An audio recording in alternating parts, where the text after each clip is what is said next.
MIUI 125 bigla na lang tumirik at ayaw nang umandar habang paakyat sila sa bundok. At dahil nga nasa taas sila ay pre-nihil na lang nila na papunta dito sa ating shop. At nung subukan nating andarin ay umandar na pero ganyan na yung andar.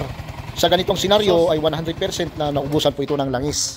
Ngayon ay tanggalin natin yung dipstick para ipakita ko po sa inyo na naubusan po ito ng langis.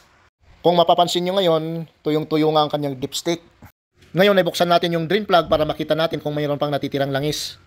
At yun nga, mas marami pa yung dugo ng manok.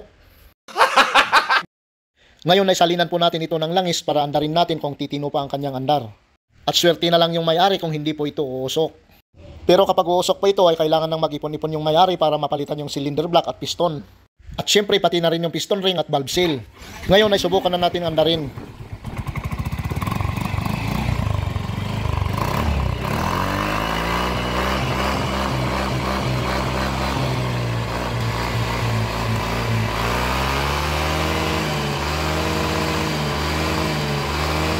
Yun o, umuusok na. Kaya sinabi ko sa may-ari na pwede pang gamitin yan pero kailangan laging i-check yung langis. Kasi mabilis nang magbawas yan kasi umuusok na.